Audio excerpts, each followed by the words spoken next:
윤석열 대통령과 이재명 대표의 첫 회담이 성사되면서 양측은 구체적인 날짜와 의제 등을 조율하고 있습니다. 이번 영수회담이 극한 대치를 이어가는 전국의 돌파구가 될지 주목되는데요. 오늘 두 분과 이외 정치권 소식들 짚어보겠습니다. 서정욱 변호사, 장현주 민주당 법률위 부위원장 나와 계십니다. 어서 오시죠. 안녕하세요. 네. 일단 영수회담 성사됐습니다. 사실 그동안 이재명 대표는 계속해서 희망이 왔었는데 이루어지지 않았었고요. 윤석열 대통령이 직접 이렇게 좀 회담을 제안한 것으로 알려졌습니다. 그 배경 뭐라고 봐야 될까요? 저는 두 가지로 정리해 보면요. 첫째는 이제 총선에서 상당히 대패를 했습니다. 그러면서 이제 국정 기조를 좀 바꿔야 된다. 협치로 이제 가야 된다. 그러기 위해서는 이제 야당 대표도 만나야 된다. 이런 이제 참모들의 조언이나 여론이 많았죠. 이런 게 첫째 하나 원인이 됐을 걸로 보고요. 그다음에 또 하나 짚어본다면 지금 가장 시급한 게 총리 인준인데 네. 총리는 이제 국회에서 동의를 받아야 돼요. 그런데 민주당 이재명 대표가 이제 동의 없이는 현실적으로 이제 총리 임명이 어렵잖아요. 이런 이제 현실적 고려, 총리도 어떤 분이 과연 야당에서도 받아들일 수 있는지 이런 게 아마 논의되지 않을까 이렇게 보입니다. 네. 전화상으로는 인선에 대한 얘기는 없었다고 하는데 만나서 그럼 이 부분에 대한 얘기가 이루어질 것으로 보세요? 그렇죠. 가장 이제 중요한 이슈가 총리 이게 가장 급하니까 이 부분 하고요. 그다음에 의료개혁 이런 것도 상당히 중요합니다. 그다음에 이재명 대표 입장에서는 25만 원 지원금 이런 걸 요구할 거고요. 원래 회담이란 게 주고받는 거니까 서로가 이제 아마 제시하는 요구가 있을 거로 봅니다. 네. 이번 전화 한 5분간 이루어졌다고 합니다. 어떤 얘기들이 일단 오고 갔을까요? 일단 늦었지만 그래도 영수회담이 이루어지게 된 것 자체로도 의미가 있다라는 생각은 듭니다. 당연히 이런 대통령께서 만나자는 제안을 하게 된 배경은 이번 총선에서 확인된 국민의 민심 때문이라고 생각합니다. 결국 국민의 민심은 정권 심판론이라는 큰 물결을 탔던 것은 분명한 것이고요. 여당에서도 2조 심판론 이렇게 하면서 이재명 대표가 사법 리스크를 가지고 있다라는 점을 부각했지만 그럼에도 민심의 선택은 정권 심판론이었습니다. 그렇다면 당연히 이 민심으로 확인된 것은 여야 간에 협치를 해야 되고 소통을 해야 된다라는 메시지 아니겠습니까? 그렇기 때문에 이 총선에서 드러난 민심을 받드는 대통령실의 어떤 기조라고 볼 수 있겠는데요. 사실 앞서서 서 변호사님도 말씀 주셨지만 이재명 대표가 전당대회에서 당대표가 된 이래로 대통령께 영수회담 제안을 수차례 해왔거든요. 그러나 사실상 다 거부가 되었었고 그러나 이제 총선 이후에는 이재명 대표가 만약에 공식적으로 제안을 한다라고 한다면 이 영수회담 제안 자체의 무게감이 다르다라는 분석이 많았거든요. 그렇기 때문에 대통령실도 이런 부분 모두를 감안해서 영수회담을 먼저 제안한 것으로 좀 봐야 될 것 같은데요. 사실 일단 만나는 것 자체만으로도 그러니까 두 분이 함께 대통령실에서 사진을 찍는다든지 이런 모습만으로도 국민들께는 그래도 대통령실이 뭔가 바뀌는 것 아니겠느냐라는 또 기대를 또 품어볼 수 있게 하기 때문에 만나서 어떤 이야기를 하게 될지 의제가 어떤 게 될지 그리고 만나서 결과가 어떻게 될지까지도 지켜봐야겠습니다. 네, 앞서 서 변호사께서는 인선에 대한 얘기나 의료개혁 등 현안들이 다 다뤄질 것이라고 전망하셨는데 비슷하게 이루어질 것 같습니까? 가능성은 다 열려 있는 것 같습니다. 물론 지금으로서는 일자도 그리고 배석자가 누구일 것인지 형식이라든지 그리고 어떤 의제가 올라갈 것인지 아무것도 정해진 것은 없다라는 내용이 나오고 있긴 한데요. 앞으로 차차 전해질 것이라고 생각이 들고 특히나 지금 시급한 문제는 민생일 것입니다. 네. 그 민생과 관련해서 당연히 대통령도 이재명 대표도 민생을 공히 이야기하고 있지만 그 해결하는 방법에 대한 시각차가 굉장한 것으로도 보이기도 하거든요. 그러니까 이재명 대표 같은 경우에는 25만 원의 민생 지원금, 긴급 재난지원금 이런 이야기를 하고 있지만 대통령께서는 그에 대해서 또 시각이 또 다를 수 있다라는 부분, 이런 부분들도 이야기가 오갈 것 같고 당연히 대통령실로서는 가장 시급한 게 서 변호사님이 짚어주신 인선일 것입니다. 게다가 국무총리와 관련 인선은 국회 인준이 필요하기 때문에 그 부분에 대한 조율도 어느 정도 있을 가능성이 있다라고 생각은 드는데요. 아무래도 이재명 대표에게 직접 누구를 추천해달라까지는 아니겠지만 적어도 대통령실에서 어느 정도 진지하게 검토하고 있는 인물에 대해서 이재명 대표의 의견 정도는 물어볼 수 있지 않을까라는 생각은 듭니다. 네, 그 의견은 그러면 좀 어느 정도 선에서 오고 갈 것 같으세요? 글쎄요, 사실 첫 술에 배부르기는 어려우니까 첫 만남에서 모든 의제들이 다 나오고 그리고 그 의제들에 대한 답안이 다 나오기는 어려울 수도 있을 것 같습니다. 그렇지만 적어도 그 야당 대표와의 소통과 협치를 통해서 진정성 있게 정말 국정의 파트너로 인정하고 있구나라는 대통령의 어떤 자세와 메시지가 나와준다라고 한다면 첫 만남이지만 또 다음 만남을 기약할 수도 있는 것이고요. 그리고 야당과의 또 진정한 협치와 또 신뢰 회복도 있을 수 있는 것이기 때문에 그날 회담에서 어떤 이야기가 또 어떤 자세와 태도로 이루어질지 이런 부분까지도 지켜봐야겠습니다. 네, 사실 윤석열 대통령이 이전에 홍준표 대구시장과도 만나서 인선에 대한 조언을 들었습니다. 그때는 구체적으로 이름이 등장하기도 했었거든요. 이번에 이재명 대표와 만났을 때는 그 정도까지는 아니라고 생각하세요? 그때 아마 근데 그 보도에 보면 뭐 장제원 비서실장, 그다음에 그 김한길 뭐 이분인가 총리 이런 걸로 그 구체적 이름이 나왔죠. 근데 이번에는 모르겠어요. 아마 제가 보기에 형식은 단독 회담이 될 것 같아요. 아, 네. 원래는 이제 그 6월 달쯤에 국민의힘의 대표가 정해지면 회담을 하려고 했죠. 근데 다음 주로 빨리 당겨졌기 때문에 그런 데서 이제 뭐 윤재욱 원내대표나 이렇게 할 수는 없잖아요. 따라서 이제 그 단독 회담은 분명한 거고, 그다음에 그 비공개로 일부 진행되지 않을까. 상당히 비공개라면 이제 깊숙하게 허심탄회하게 이야기할 수 있겠죠. 아마 저는 구체적 이름까지도 거론될 가능성도 있다. 이렇게 보고 있습니다. 네, 이 대표는 지금 또 얘기를 하고 있는 게 1인당 25만 원 민생 지원금이거든요. 이 부분에 대한 논의도 이루어질까요? 당연히 이제 뭐 요구할 테니까 이루어질 수 있는데, 개인적으로는 이제 그 지금 가장 경제에 시급한 거는 물가 안정이거든요. 물가 안정. 근데 그 돈을 풀면 물가가 이게 그 오를 수밖에 없는 게 경제학의 그냥 기초 중에 기초 아닙니까? 따라서 이제 그 점이 좀 문제되고, 그다음에 그 재원 확보도 있고, 문제는 이제 이게 과연 은발의 오줌 누기처럼 실효성이 있을지. 따라서 이제 이 부분에서 쉽게 좀 받아들이기에는 대통령도 이제 좀 곤란한 점이 있기 때문에 아마 이제 두 분이 어떻게 그 조율할지 좀 지켜봐야 될 것 같아요. 네. 자, 이제 윤석열 대통령 집권 이후 처음으로 야당 대표와 만나게 됩니다. 뭐 전화 통화상으로는 윤석열 대통령이 앞으로도 좀 자주 보자라는 말을 했다고 전해지는데, 사실 그동안을 살펴보면 김대중 전 대통령 때는 많이 이루어지기도 했었고요. 또 적게 이루어진 대통령 집권 시기도 있었고요. 앞으로 윤석열 대통령과 이재명 대표 간에는 많이 이루어질 수 있을까요? 사실 첫 만남에서 그런 부분들이 결정될 가능성이 높다고 생각합니다. 사실 물론 첫 만남이고 첫 영수회담이기 때문에 그 자체로도 의미가 있는 건 분명한데요. 만약에 그냥 정말 만남에 그친다든지 너무나 형식적이거나 사진 찍는 형식의 만남에 그치게 된다라고 한다면 국민들께서도 실망하실 것 같고요. 특히 야당 입장에서도 이것은 야당과 협치를 해야 된다는 모습을 보여주기 위한 것이지 진정으로 협치를 할 의사가 있는 것이냐라는 비판 당연히 바로 나올 수밖에 없다라고 생각합니다. 그렇기 때문에 첫 만남에서 적어도 진지한 이야기들이 오고 가고, 그리고 정말 야당을 국정의 파트너로 생각하고 있다라는 진정성이 보여야만, 그래야만 첫 만남 이후에 그 다음에 뭐 만남이라든지 또는 그 다음 협치에 대한 물꼬들이 틔울 수 있다라고 저는 생각하거든요. 그렇기 때문에 뭐 형식적이 되지 않으려고 한다면 뭐 민주당 이재명 대표가 아마 25만 원 그 민생 지원금에 대해 이야기를 할 수가 있는데, 물론 그 부분에 대해서 대통령께서 시각차가 있을 수 있다고 생각합니다.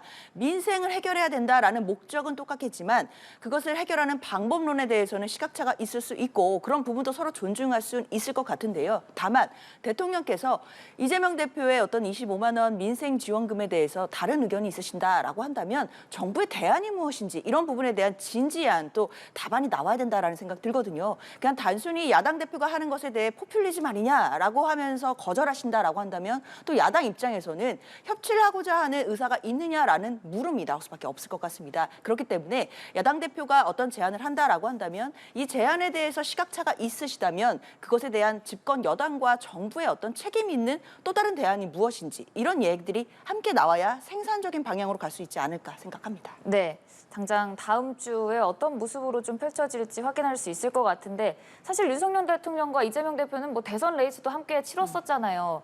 다음 주에 만나서 어떤 케미를 좀 보여줄 수 있을까요?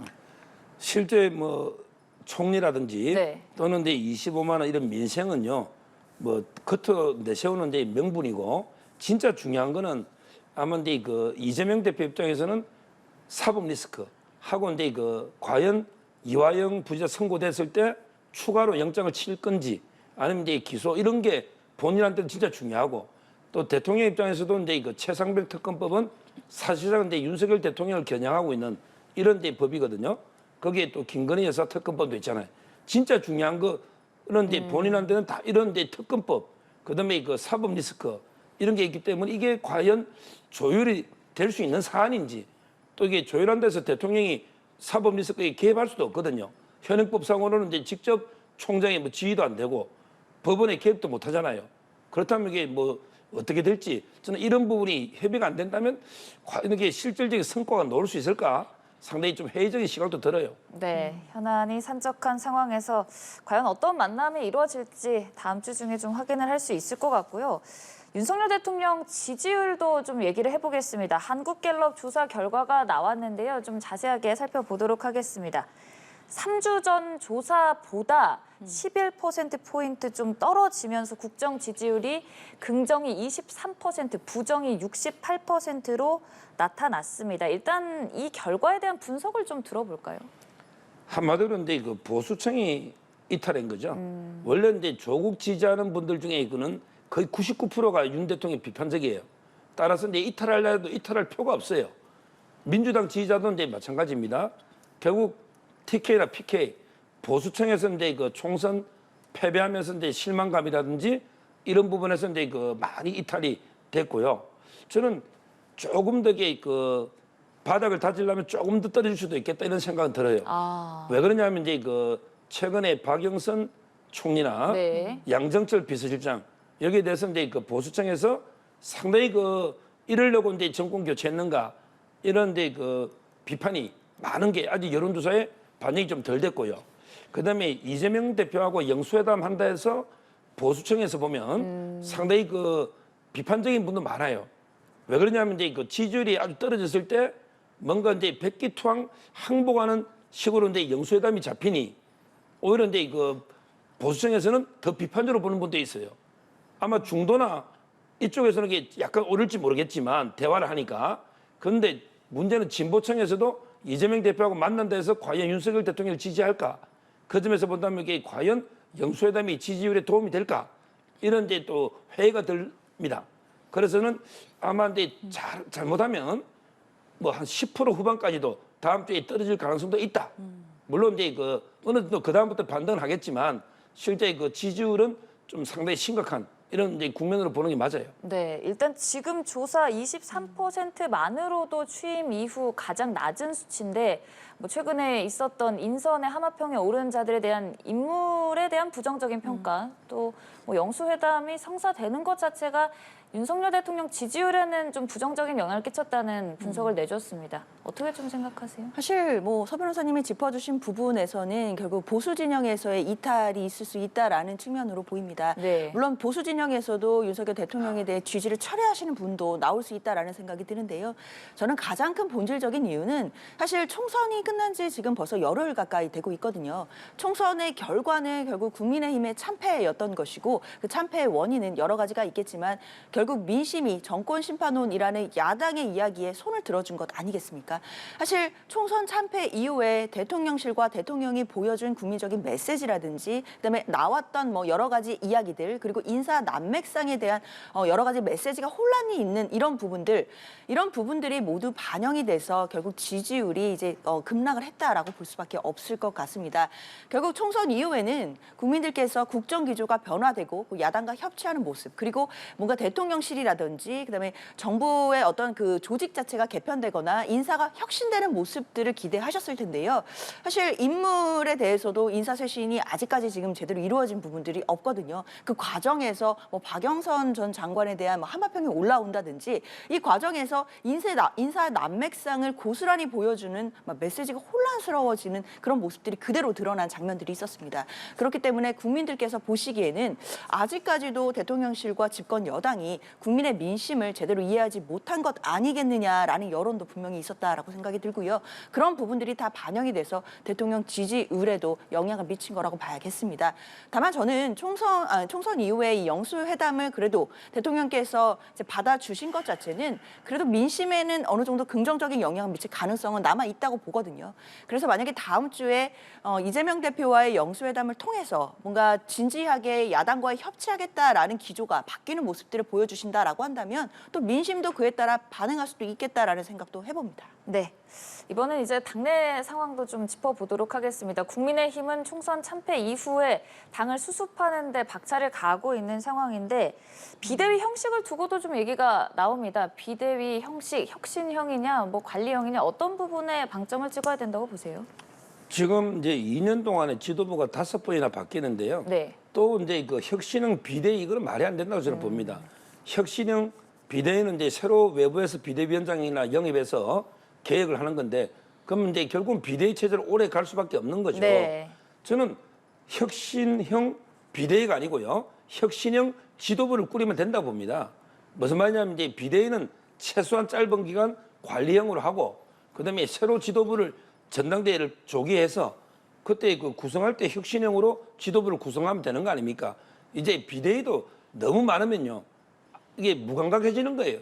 진짜 심각할 때 위기 상황에 잠깐 쓰는 게 비대위인데 비대위가 일상화돼 버리면 그건 비대위가 아니잖아요. 따라서 저는 빨리 이제 조기 전당대회 해서 지도부를 해야 되고요. 그다음에 그 서로 수도권하고 영남권 서로 이제 그 티격태격 싸우는데 이거 잘못됐다 봐요. 예를 들어 이제 민주당이 위기일 때 호남을 탓하지 않습니다. 영남에서 표가 없었으면 백석도 무너지는 거죠. 영남에 있는 분들이 표 찍어준 제밖에 더 있습니까? 그거 압승했잖아요. 그런데 왜 수도권이 영남 탓을 합니까? 우리가 민주당이 어렵다 해서 호남의 탓을 돌리지 않잖아요. 호남은 민주당을 지지해 준 거 아닙니까? 따라서 저는 오히려 수도권에도 영남 사람이 많아요. 오히려 이제 서로가 서로 탓하는 게 아니고 서로가 서로에게 고마워해야 되는 거죠. 물론 이제 수도권이 중요하고 수도권의 그 대책이 필요하지만 그런 데서 그 영남권하고 지역으로 이렇게 다투는 거 이 모습은 좋지 않다 봅니다. 네, 결국 뭐 당내 갈등 빠르게 수습하고 관리형으로 가서 조기 전대에 좀 힘을 실어야 된다라는 말씀이신 것 같은데 벌써 지금 뭐 6월에서 7월 전당대회 얘기 나오거든요. 그러다 보니 또 얘기가 나오는 게 이게 지금 룰 자체를 변경해야 된다, 그대로 가야 된다 하지 않습니까? 어떻게 형식이 좀 바꿔야 된다고 보세요? 룰은 이제 그 장점이 있는데 이제 지금은 전당 당원들이 100% 뽑거든요. 그렇죠. 근데 옛날에 이준석 대표가 왜 나경원하고 할 때 그때 여론조사 있잖아요. 여론조사를 이제 전 국민 한 30% 반영하거나 이러다면 이제 또 역선택의 우려가 있거든요. 기본적으로 저는 국회의원이나 대통령 후보를 뽑을 때는 이제 일반 여론조사가 필요합니다. 네. 왜? 본선에서 또 대통령 선거해야 되니까 전 국민 필요하죠. 근데 당대표는 당의 대표일 뿐이지 뭐 나중에 또 본래 선거가 없잖아요. 그렇다면 당의 주인이 100만 당원이 있거든요. 따라서 뭐 룰을 바꾼다 해서 이게 크게 차이도 안 날 거고 거의 수렴하거든요. 그렇다면 저는 뭐 지금 룰을 이렇게 필연적으로 바꿀 이유는 없고 지금 룰대로 이제 당원들이 100% 해도 100만 당원이기 때문에 충분히 그 혁신할 수 있다 이렇게 봅니다. 네. 지난번에 김기현 당대표 선출 과정에서 원래는 당원 70% 또 일반 여론 30%였는데 그게 이제 당원 100%로 바뀌었단 말이죠. 이걸 두고 다시 좀 여론을 반영해야 된다라는 입장과 그대로 가야 된다는 입장이 갈리는 상황이고 또 앞서서 비대위 형식 자체도 말이 많은 상황인데 어떻게 좀 가야 된다고 보세요? 그렇죠. 일단 낙선자들, 그러니까 국민의힘 낙선자들이 모여서 간담회를 한 것이고 그 과정에서 이제 비대위도 관령이 아니라 혁신형이 나와야 된다 뭐 이런 얘기가 나온 것 같은데요. 사실 저는 이 이야기의 취지는 결국 총선 참패 이후에 국민의힘이 내부적으로 정말 처절하게 반성하고 있느냐에 대해서 좀 자성의 목소리가 있는 것이 아닌가라는 네. 생각이 듭니다. 사실 지금 시기상으로 봤을 때는 다시 혁신형 비대위가 와서 또 전당대회를 치르기는 현실적으로 어려운 측면도 있을 것 같다는 생각이 들거든요. 지금 상황에서는 전당대회를 뭐 여름에 하겠다라고 했으면 관리형 비대위를 꾸려서 전당대회로 가는 것이 현실적으로는 맞을 것 같긴 한데요. 그런데 낙선자 간담회에서 왜 이런 이야기가 나오는지를 생각해 본다면 결국 국민의힘 내부에서 총선 참패에 대해서 과연 얼만큼 반성하고 있느냐에 대해서는 좀 스스로 돌아봐야 되겠다라는 목소리가 아닌가라는 생각이 들거든요. 사실 낙선자 간담회에서 굉장히 많이 또 쓴소리들이 나온 것으로 것으로 알고 있는데 사실 저는 그런 생각이 들었습니다. 이런 이야기들, 그러니까 당에게 들어가는 뭐 쓴소리라든지 왜 총선에서 참패를 했는지에 대한 원인 분석에 대한 이야기가 얼마 전에 있었던 국민의힘 당선인 총회에서 좀 나왔어야 되는 게 아닌가라는 생각이 들더라고요. 당선인 총회에서 오히려 왜 이번에 수도권에서 특히 그리고 국민의힘이 전체적으로 봤을 때는 지역구 의석수를 왜 이렇게밖에 적게 얻을 수밖에 없었는지에 대해서 좀 처절하게 반성하고 무엇이 원인이었는지를 분석하고 그리고 뭔가 좀 엄숙한 분위기에서 국민들께 메시지가 내는 모습들을 당선자 총회에서 좀 나왔어야 되는 것이 아닌가라는 아쉬움이 좀 들고요. 물론 이제 이후에 또 당선인 총회가 또다시 있다라고 하니까 그 이후에 나올 이야기까지 봐야겠지만 결국 낙선자 간담회에서 나오는 것은 총선에 대해서 자기 반성이 부족하다라는 취지로 저는 읽힙니다. 그러니까 그런 부분에 대해서는 국민의힘이 좀 더 자성을 해야 되는 것이 아닌가 이렇게 생각합니다. 네, 이런 여론처럼 빠르게 일단 당 수습을 위한 움직임에 박차를 가하는 모습이고 민주당은 지금 국회의장직 놓고 경쟁이 치열한 것 같아요. 일단 뭐 움직임 보이는 사람들이나 당 내부적으로 여론이 어떤 모습입니까? 사실 이제 22대 국회를 앞두고 이제 원구성을 앞두고요. 일단 민주당 내에서는 6선 의원이 이제 두 분 탄생하게 됐습니다. 조정식 사무총장, 네. 조정식 의원님과 그리고 추미애 전 의원 그 두 분이 이제 6선 의원이신데요. 당연히 이제 국회의장의 후보로 두 분은 이제 계속해서 거론이 되십니다. 뿐만 아니라 이제 5선급에서도 뭐 정성호 의원이라든지 뭐 여러 분들이 지금 언론을 통해서 굉장히 이제 국회의장의 후보로 많이 거론이 되고 있는데요. 일단 당내에서는 아직까지 뭐 뚜렷이 어떤 분이 돼야 된다 이런 기류가 있다라기보다는 당연히 이 국회의장 선출 같은 경우에도 이제 야당의 의총에서 이루어지게 될 테니까 네. 과연 국회의원들이 어떤 생각으로 누구를 이제 지지해줄지에 대해서는 많이 관심이 있기는 합니다. 다만 조정식 의원 같은 경우에는 이번 총선을 사무총장의 직위에서 공천도 해내고 그리고 총선 끝까지 굉장히 압승으로 잘 이끌었다라는 평도 있기 때문에요. 네. 그런 부분에서는 당내에서 여러 가지 평가를 받고 있는 것도 분명해 보입니다. 네, 일단 뭐 국회의장직이라는 것 자체가 제1당의 다선한 의원들을 상대로 경쟁이 이루어지기 때문에 지금 하마평에 오른 사람들 얘기를 해봤는데 밖에서 봤을 때는 좀 어떤 인물이 눈에 띄세요? 저는 정치인의 가장 중요한 덕목이요. 하나만 꼽으라면 이제 정직성이라 봅니다. 네. 정직하지 못한 사람은 이제 그 정치인 자격이 없다 봐요, 저는. 근데 그 결격자만 보면 추미애 후보 있죠. 이분은 이제 그 아들이 그 훈련소 퇴소할 때요. 보좌관 보내가지고 이제 그 정육점에 고기를 14만 원 사먹고요. 그다음에 기름 5만 원, 19만 원이었는데 이걸 간담회를 한다고 허위로 기재한 거예요. 허위로. 이거야말로 이게 완전히 정치 자금은 10만 원 내면 이게 세금으로 돌려주거든요.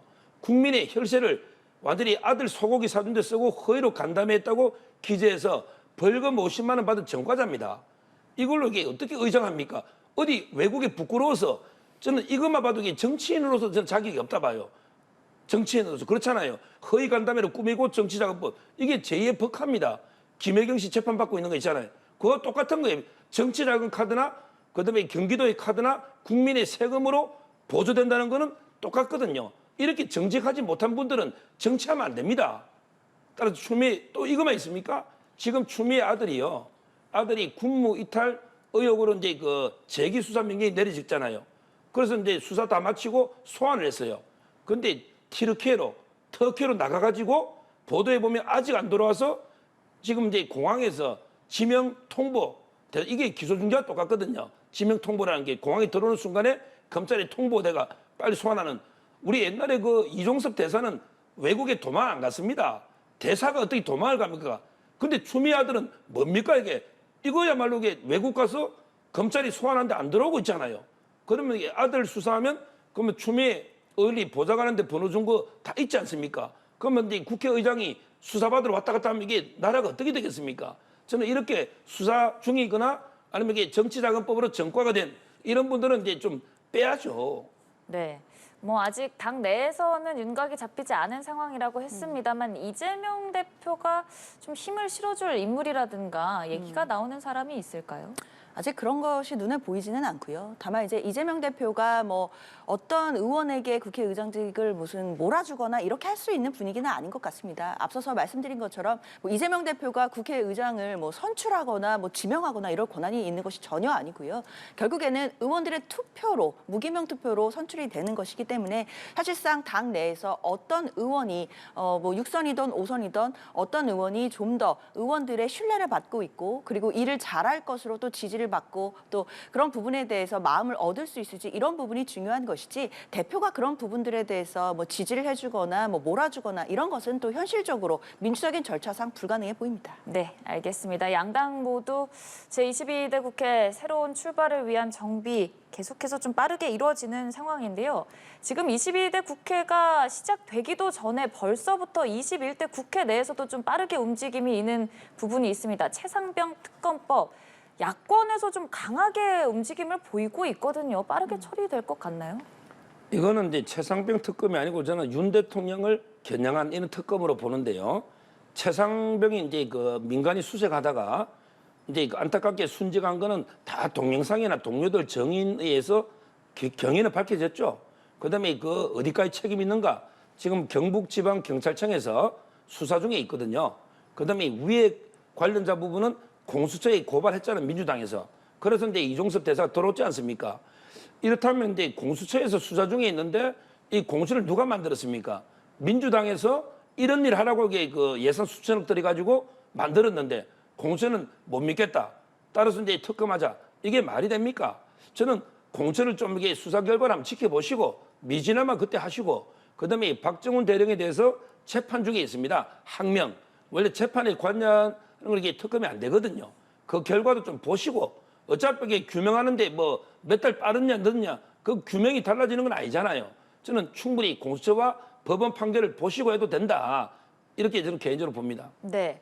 민주당뿐만이 아니라 지금 뭐 조국 대표, 이준석 대표 다 같이 힘을 합쳐서 빨리 처리하자라는 것 같거든요. 그렇죠. 저는 사실 굉장히 인상적이었던 것이 조국 대표와 이준석 대표가 나란히 서 있는 모습이었습니다. 아마 국민들께서도 저런 모습을 보게 될지는 참 예측하기 어려웠을 것 같은데요. 그만큼 이준석 대표도 조국 대표도 서로 뭐 당색은 다르고 그리고 당이 추구하는 바는 다를지 모르겠지만 최상병 특검법에 만큼은 힘을 모으겠다라는 모습으로 보입니다. 특히나 아시다시피 민주당이 작년에 이미 최상병 특검법에 대해서는 패스트트랙에 태워놓은 바가 있습니다. 그래서 올해 4월 3일에 이미 국회 본회의에 자동 부의가 된 사건이거든요. 그렇기 때문에 이것이 총선 이후에 민주당이 압승했기 때문에 이제 발의를 하고 이런 문제가 아니라 작년부터 준비를 했던 법안입니다. 그리고 이미 본회의에 자동 부의가 되어 있는 것이기 때문에 5월 본회의 안에 이것을 통과시키겠다라는 것이 민주당의 입장인 것이고요. 만약에 대통령께서 혹시 또 거부권을 행사하시게 된다라고 한다면 21대 국회에서 또 재표결이 어려울 수도 있습니다. 만약에 그렇다면 뭐 조국 대표와 이준석 대표도 이 부분에 대해서 굉장히 촉구를 하고 있는 목소리를 내는 것으로 봐서는 22대 국회에 다시 한번 최상병 관련 특검법이 올라갈 수 있는 것이고 그때는 대통령께서 거부권을 행사하시기가 굉장히 어려운 분위기가 될 수도 있다는 것을 지금 보여주는 상징적인 장면이 아니겠는가라고 생각합니다. 네, 한 말씀만 더 여쭤보자면 지금 이 상황이 그럼 통과는 될 것 같다라는 쪽이거든요. 이렇게 되면은 윤 대통령 입장까지도 가는 거잖아요.